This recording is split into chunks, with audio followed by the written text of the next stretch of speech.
What's up guys, Joe Wager here. I have a quick tip for you. A lot of people struggle to squat all the way to depth. As you can see, I can do it pretty well. I used to not be able to though, and I've acquired a few tips that are gonna help you out tremendously. First off, let's talk about what might be inhibiting you from being able to squat down. I'm gonna show you something real quick. Actually, first, a lot of people assume that their problems come from hip issues. You know, I got an impingement, all that stuff. That might be true, but 99% of the time it's not. Usually what's causing people to fail to squat low enough is a tight soleus muscle. This one little tip has helped me and a lot of people start squatting lower. So the soleus muscle is responsible for ankle extension while the knee is flexed. So if you're doing this, you're not using your soleus. But if you're doing this, then you are using your soleus. Meaning to stretch it, we must also have the knee flexed. Now, unfortunately, what you see a lot of the time is people doing stretches where they'll put their foot up against the wall and stretch it. That's not stretching the soleus. The soleus, like I said, is only stretched when the knee is flexed. Meaning you're gonna wanna get up against something and bend your knee. Something super simple like this. Now I'm stretching my soleus.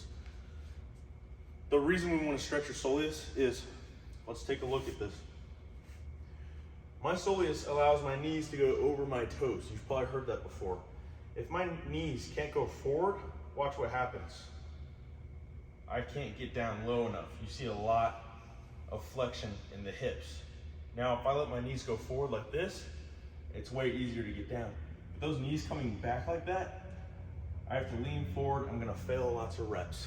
So the reason we want to stretch our soleus and mobilize that ankle joint is to allow the knees to go forward so that your hips can drop straight down rather than going way out behind them, just like this. Now I'm going to show you my go-to favorite stretch for mobilizing the soleus. Start off just like this. You can even face any direction. Any surface like this, you can use the safeties on a squat rack. You can use the side of your bed, and I suggest you do that. 30 seconds each leg in the morning, and then at night. That's really all it takes. A few months from then, you're gonna be squatting ass to grass. So you can do it like this. Notice how my knee is bent a lot, and I'm gonna feel a nice stretch right here. You want all your weight to be coming down on this point. Knee going down and ankle going down. You're gonna feel a stretch right there. Now this is how I like to do it, because I would say my soleus is already pretty mobile. I'll add more of an incline to it. Right here, I feel a crazy stretch, and then I can pull myself into the bench. What you don't want to see is this. The ankle coming up isn't gonna help you out very much.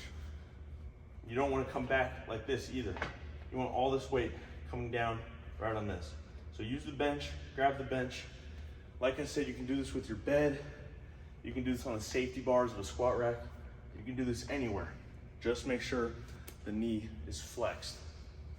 Now mind you, there's a lot of things that go into being able to squat low. A lot of people think they have hip issues, but let's think about this. If your knees aren't able to go forward very much, you're gonna have issues in your hips. You're like, oh, it hurts in my hips. My hips can't bend that much, I feel weird. Well, let's work from the ground up. You get those forward, hips have a lot less stress on them. You can stop doing good mornings and you can start doing squats. So guys, give that stretch a try. Like I said, you can do it on anything. The side of your bed, a bench, anything.